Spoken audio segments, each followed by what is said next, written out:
le Seigneur bénisse tous ceux qui verront cette vidéo.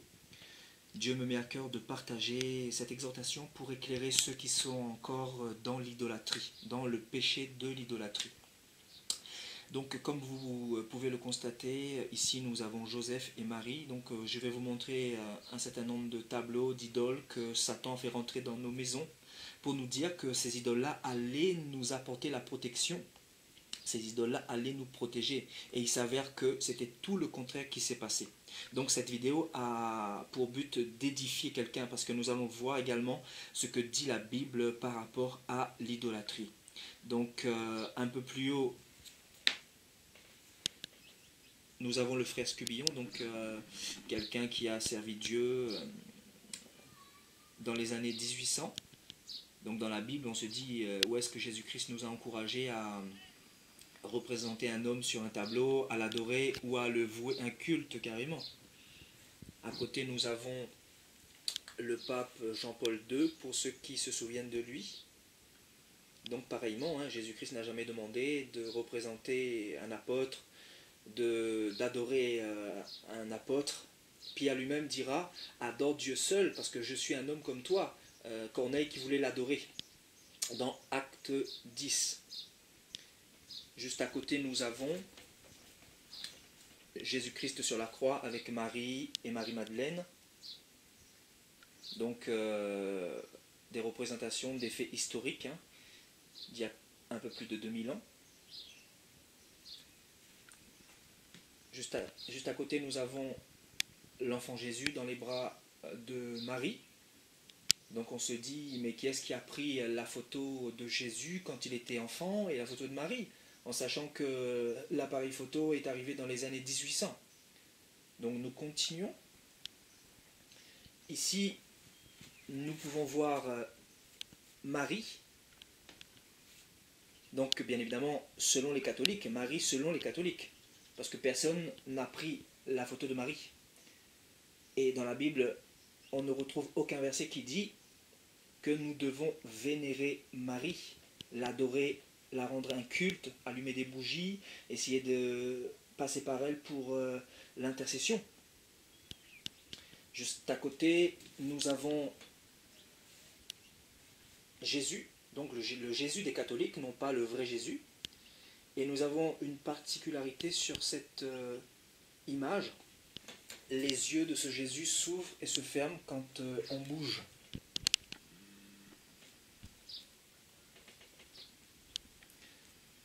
Donc bien évidemment pour séduire le maximum de personnes.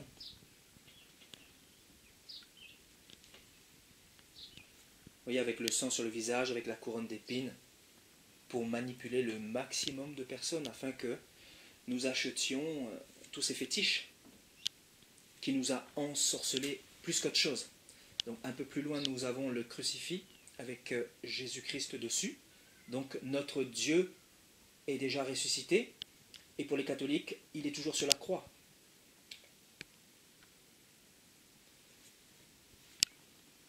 Un peu plus loin, nous avons Marie en statuette. Et nous avons quelques ouvrages sur le rosaire, donc pour nous encourager à prier Marie, pour nous donner voilà, des astuces, pour nous enseigner au sujet de la prière à Marie. Ici, nous pouvons voir un encouragement à faire des neuvaines au Père Boiteau, donc un homme qui est déjà mort et qui ne peut pas entendre les prières, parce que la Bible dit que l'homme, après la mort, il ira en jugement, et que Jésus-Christ seul peut entendre les prières, parce que c'est le seul qui est ressuscité. Donc on se dit, où est-ce qu'on a vu ça dans la Bible? L'encouragement à prier quelqu'un de mort. Donc là c'est du fétichisme, c'est de l'occultisme.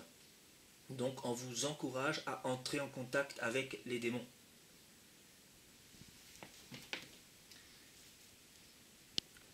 Donc toutes ces idoles nous ont coûté environ 5000 francs. Donc à l'époque c'était une somme colossale. Parce que nous venons d'une famille modeste. Et les personnes qui étaient venues nous vendre ces idoles nous avaient dit que ces choses-là allaient nous protéger. Et il s'avère que dans la famille, dans notre propre maison, on a eu 2 suicides. Notre père était dans l'alcool. Moi-même, j'ai suivi un peu son chemin. Sans compter la pornographie, sans compter les femmes, sans compter le mensonge, le vol et toutes ces choses. Donc ces idoles-là n'ont rien pu faire pour nous.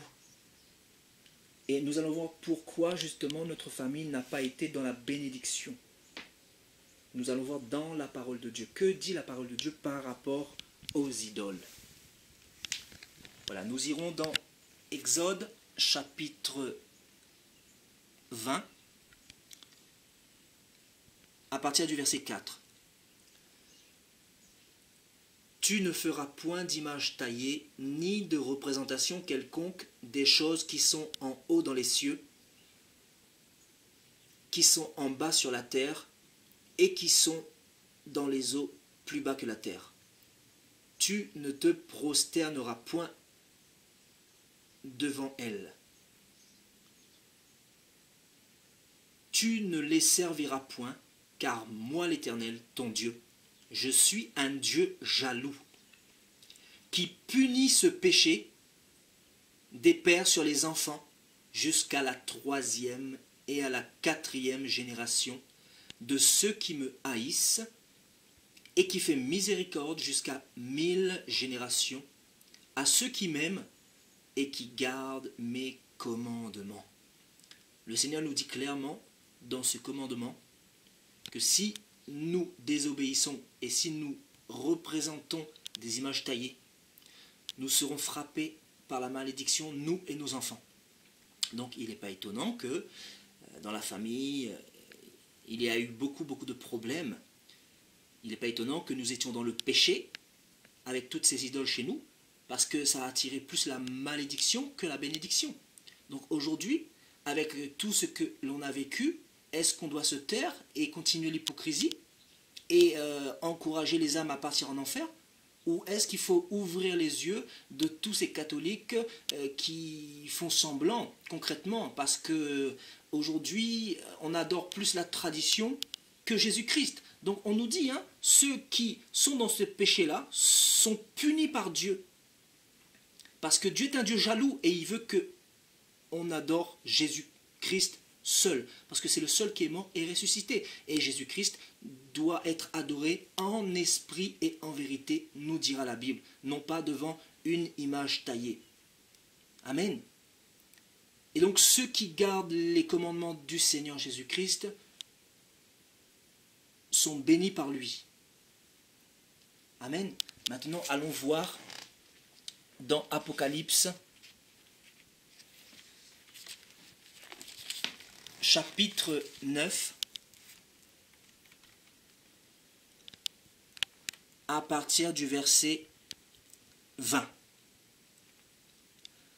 Les autres hommes qui ne furent pas tués par ces fléaux ne se repentirent pas des œuvres de leurs mains. Ils ne cessèrent pas d'adorer les démons et les idoles d'or, d'argent, d'airain, de pierre et de bois, qui ne peuvent ni voir, ni entendre, ni marcher. Et ils ne se repentirent pas de leurs meurtres, ni de leurs enchantements, c'est-à-dire leur sorcellerie, ni de leur débauche, ni de leur vol. Ici, on se trouve bien évidemment dans le livre prophétique de l'Apocalypse qui annonce tout ce qui va arriver dans le futur.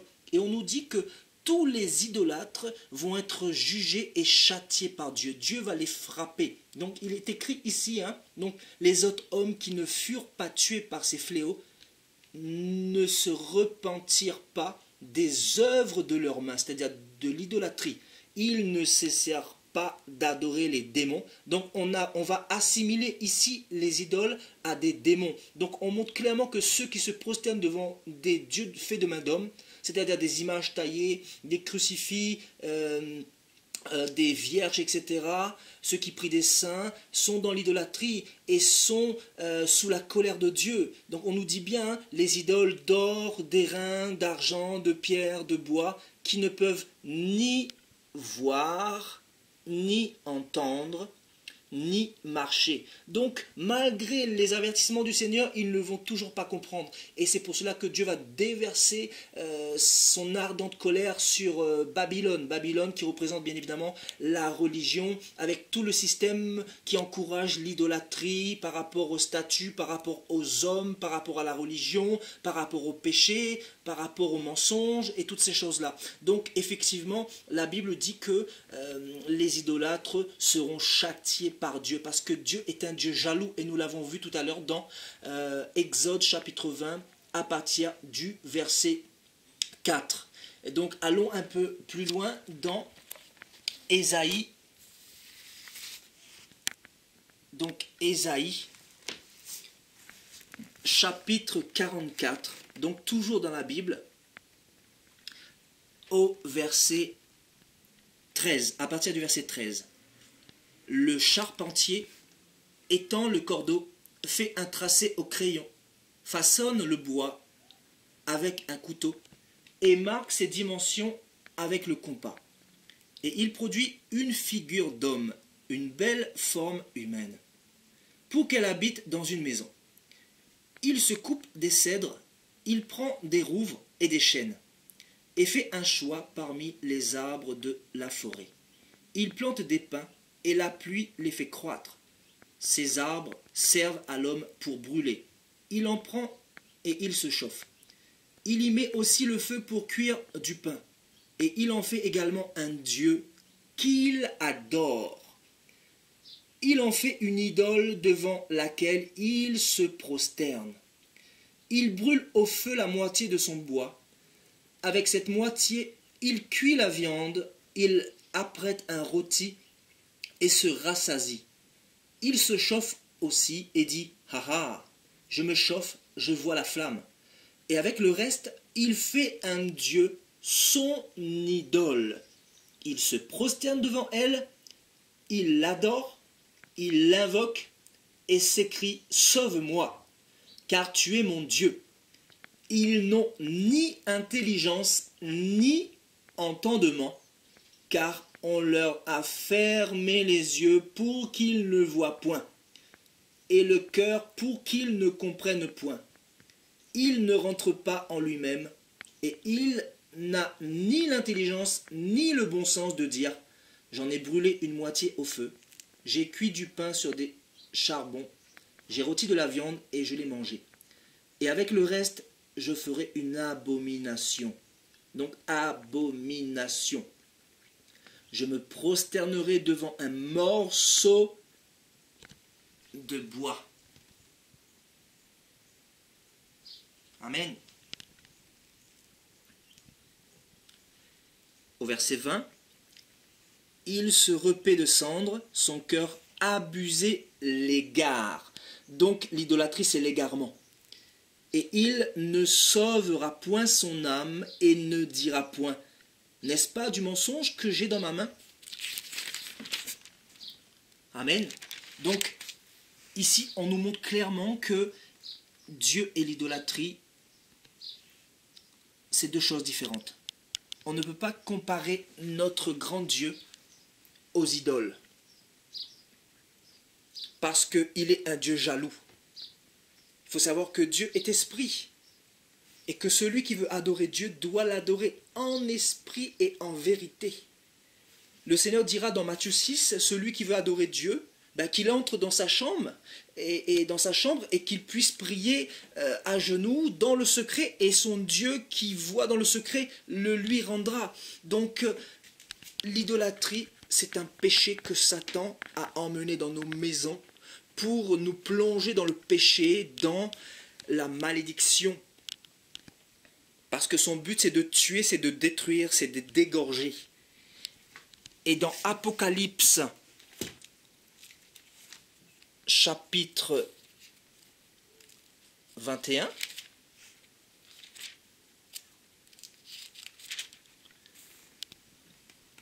donc donc Apocalypse chapitre 21 au verset 8. Mais pour les lâches, les incrédules, les abominables, les meurtriers, les débauchés, les magiciens, les idolâtres et tous les menteurs, leur part sera dans l'étang ardent de feu et de soufre, ce qui est la seconde mort. Donc il est très important de souligner que aujourd'hui le Seigneur nous emmène dans sa parole pour vérifier tout ce que je suis en train de dire. Donc aujourd'hui vous avez été prévenus par rapport à l'idolâtrie.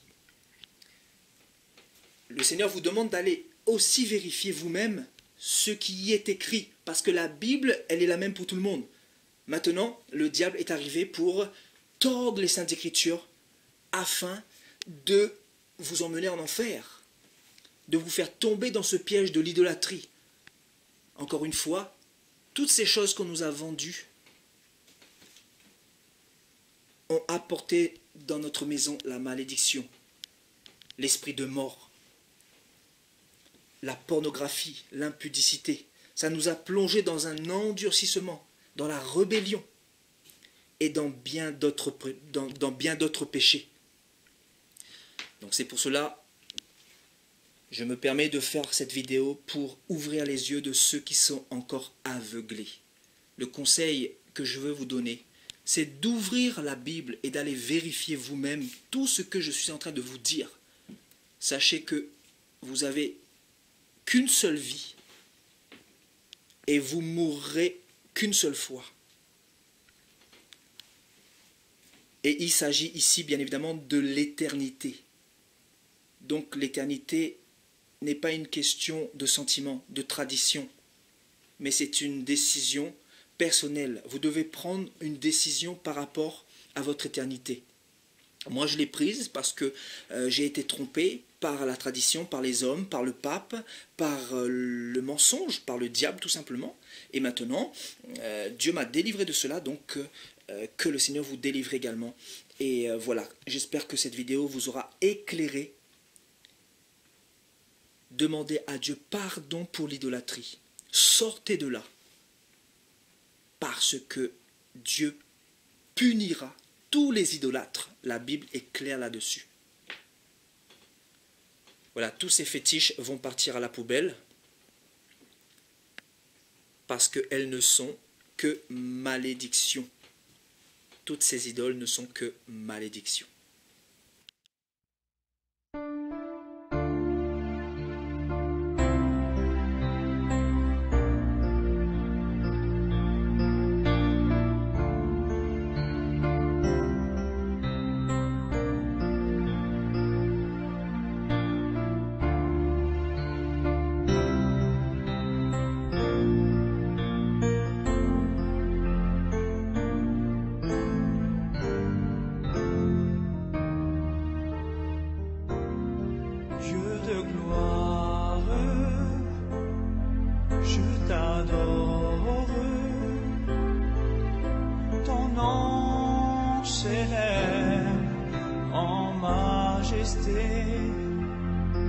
De mes lèvres, je célèbre la puissance, ton règne, ton autorité, digne es-tu, agneau de Dieu, digne es-tu, agneau de Dieu.